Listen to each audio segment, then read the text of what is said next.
पता नहीं रोज रोज मुझे मछलियाँ कम क्यों मिलती हैं, जबकि हरिया तो रोज मुझसे ज्यादा मछलियाँ पकड़ कर लाता है। नहीं नहीं, आज मैं भी ज्यादा मछलियाँ पकड़ कर लाऊंगा, चाहे मुझे कितने भी गहरे पानी में क्यों न जाना पड़े।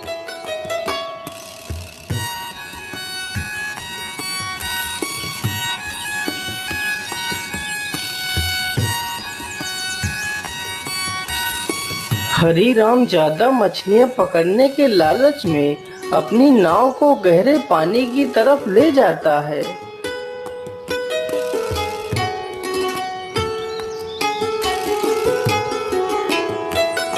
हाँ, अब मैं ज्यादा गहरे पानी में आ चुका हूँ।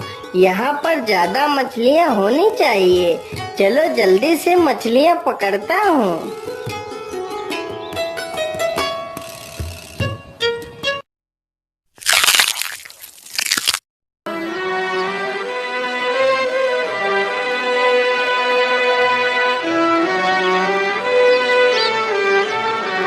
अरे वाह वाह, आज तो पहली बार मैंने इतनी सारी मछलियाँ एक बार जाल फेंकने से पकड़ी हैं। वाह वाह, आज तो मैं बाजार में ढेर सारे पैसे कमाऊंगा। हरी राम इतना कह ही रहा था कि तभी वहाँ पर एक सींग वाली मछली आ जाती है और हरी राम की नाव पर जोर से अपने सींग से वार करती है, तो हरी राम की नाव में छेद हो जाता है।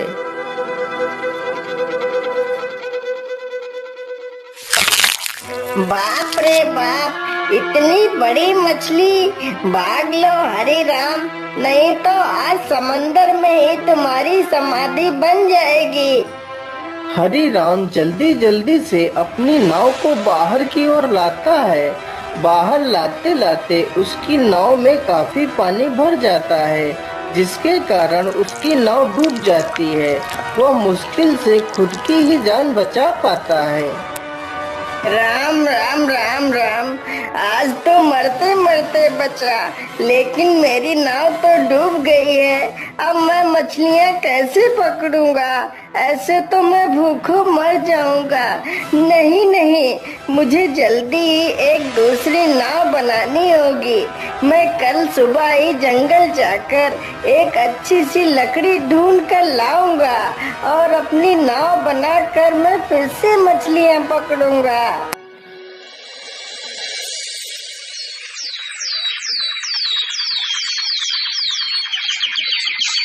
सुबह होते ही हरी राम कुल्हाड़ी लेकर जंगल की ओर निकल पड़ता है।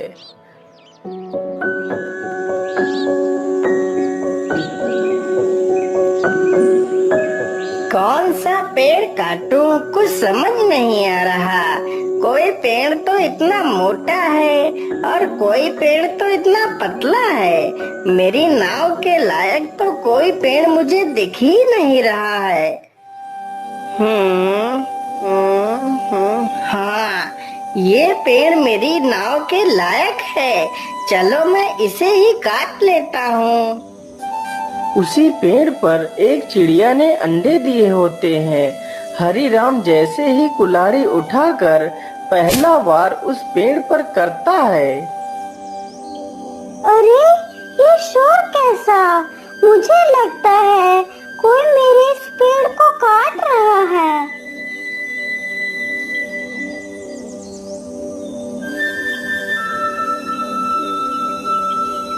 अरे भैया, आप इस पेड़ को क्यों काट रहे हैं? अरे चिड़िया बहन, मैं यह पेड़ काट कर अपने लिए एक नाव बनाऊंगा। लेकिन भैया, कृपा कर आप इस पेड़ को मत काटिए। इसी पेड़ पर मेरा घोंसला है, जिसमें मेरे अंडे रखे हैं। यदि तुम इस पेड़ को काट दोगे, तो मेरे अंडे नीचे गिरकर टूट जाएंगे और मेरा घर बर्बाद हो जाएगा। कृपा कर आप कोई दूसरा पेड़ काट लीजिए। अरे अरे, माफ करना चिड़िया बहन, मुझे पता नहीं था कि आपका घोंसला इसी पेड़ पर है। नहीं तो मैं इस पेड़ को कभी नहीं काटता। चलो चलो, मैं कोई दूसरा पेड़ काट लेता हूँ। हरी राम फिर से दूसरा पेड़ ढूंढने लगता है। अरे बाप रे बाप, मुझे लगता है बहुत जोर की बारिश आने वाली है। तभी जोरदार हवाओं के साथ बारिश होने लगती है। अरे राम राम राम, या तो बहुत जोर की बारिश आ गई। अब कहाँ छिपूं मैं? मुझे लगता है वहाँ पर कोई झोपड़ी है। चलो चलकर देखता हूँ।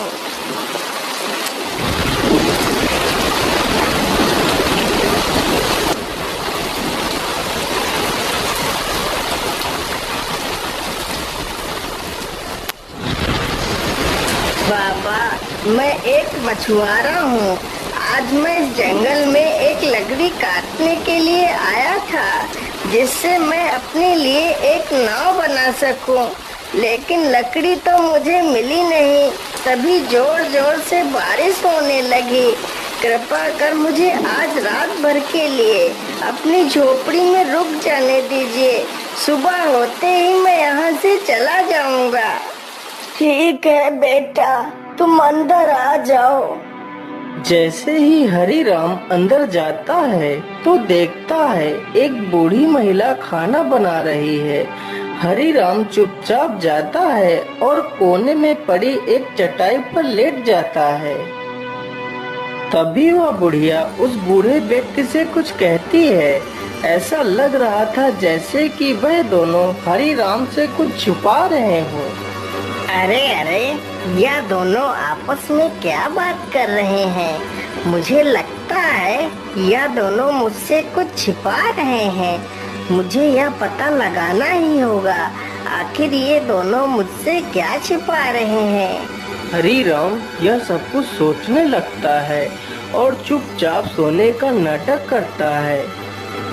अरे भगवान, मुझे लगता है यह आदमी सो गया है। चलो पहले मैं जाता हूँ और फिर तुम बाद में आ जाना। ठीक है, तुम पहले चलो, मैं बाद में आती हूँ। इतना कहकर बूढ़ा व्यक्ति अपने संदूक के पास जाता है और उसमें से एक टोपी निकालता है और अपने सिर पर रख लेता है। गीली गीली छू उड़ जा तू। इतना बोलते ही वह बूढ़ा व्यक्ति गायब हो जाता है। इसी प्रकार वह बूढ़ी महिला भी संदूक के पास जाती है और अपने सिर पर एक टोपी रख लेती है।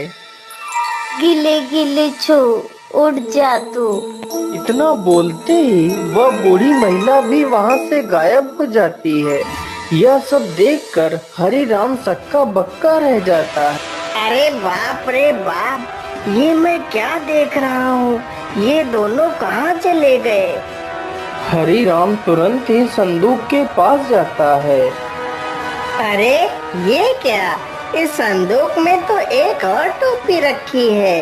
तो क्या इसी टोपी की मदद से ही वह दोनों गायब हो गए हैं? चलो मैं भी इस टोपी को लगाकर देखता हूँ। मैंने टोपी तो पहन ली।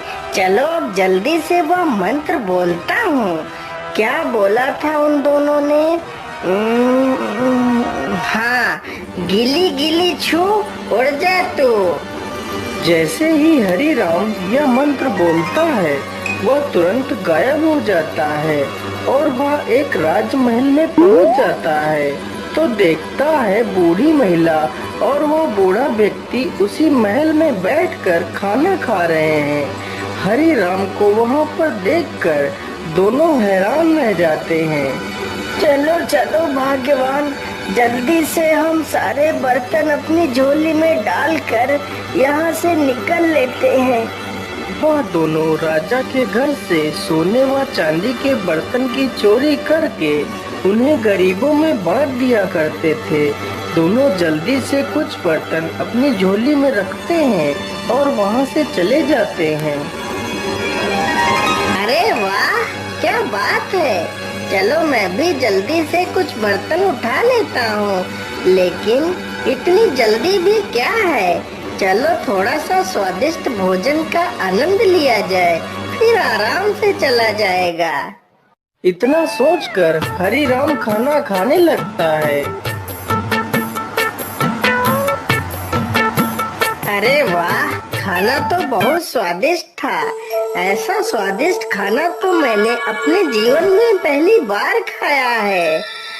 लेकिन अब मुझे खाना खाने के बाद बड़ी नींद आ रही है। चलो थोड़ा सा सो लेता हूँ, फिर आराम से चला जाऊंगा। इतना कहकर वह वहीं पर लेट जाता है और सो जाता है। उसे सोते सोते सुबह हो जाती है। तभी वहाँ पर राजमहल का रसोइया आ जाता है। अरे चोर चोर, कोई पकड़ो इसे, आज यह चोर हमारे हाथ लग गया है। इतना सुनते ही सैनिक हरिराम को दबोच लेते हैं और राजा के दरबार में पेश करते हैं। महाराज, मुझे छोड़ दीजिए। मैंने आपके घर में कोई चोरी नहीं की है। मैं चोर नहीं हूँ, मैं तो एक मछुआरा हूँ। अरे मूर्ख, यदि तू मछुआरा है तो क्या मेरे महल में तू मछली पकड़ने आया था? अरे मूर्ख चोर, मुझसे झूठ बोलता है, रोज रोज मेरे महल में चोरी करता है। सैनिकों, इस बेवकूफ को ले जाओ और बीच चौराहे पर खड़ा करके जिंदा जला दो, ताकि ऐसा कोई दोबारा करने की सोचे भी नहीं। राजा का आदेश होते ही सैनिक हरिराम को बीच चौराहे पर ले जाकर एक मजबूत लक्कड़ से बांध देते हैं। अरे राम राम राम, ये कहाँ आकर फंस गया? आज तो मेरी मौत निश्चित है। क्या करूं, कैसे बचूं इन सैनिकों से? कुछ ना कुछ तो मुझे उपाय सोचना ही पड़ेगा। हाँ महाराज, आप मुझे मारने के लिए तो तैयार ही हैं और कुछ ही देर में मुझे मार भी डालेंगे। इसीलिए महाराज, मेरी आखिरी इच्छा पूरी कर दीजिए। हाँ हाँ, क्यों नहीं, बोल तेरी आखिरी इच्छा क्या है? महाराज, मैं चाहता हूँ कि आप लोग मुझे जिंदा जलाएं। उससे पहले मेरी टोपी मेरे सिर पर रख दीजिए। इससे मेरी आत्मा को शांति मिल जाएगी। अच्छा अच्छा, ठीक है। एक राजा होने के नाते मैं तेरी आखिरी इच्छा भी जरूर पूरी करूँगा। सैनिकों, जल्दी से जाओ और इसकी टोपी को उठाकर ले आओ और इसे पहना दो। सैनिक तुरंत ही टोपी लेकर आ जाते हैं और हरिराम को टोपी पहना देते हैं। टोपी को पहनते ही हरिराम खुश हो जाता है। गिली गिली छू, उड़ जा तू। हरिराम तुरंत ही उस लक्कड़ समेत वहां से गायब हो जाता है। यह सब देखकर वहां पर खड़े हुए लोगों में भगदड़ मच जाती है। अरे भागो भागो, यहाँ से जल्दी से भागो और अपनी जान बचाओ। यहाँ पर भूत आ गया है।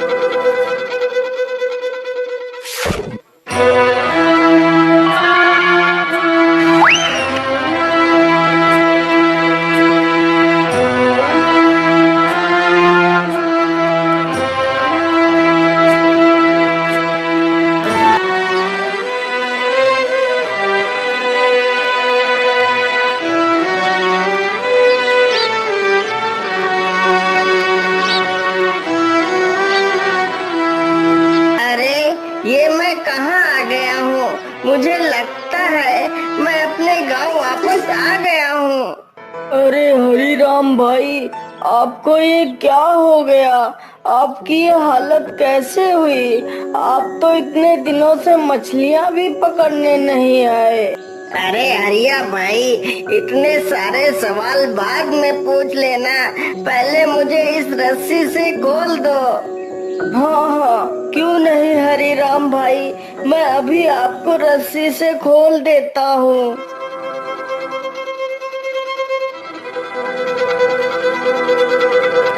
हरिया तुरंत ही उसकी रस्सियाँ खोल देता है। अरे वाह वाह, जिस लकड़ी की मुझे तलाश थी वह तो मुझे मिल गई। चलो अब इसी लकड़ी से ही अपनी नाव बनाऊंगा। इस प्रकार हरी राम लकड़ी को उठाता है और दोनों वहाँ से चले जाते हैं।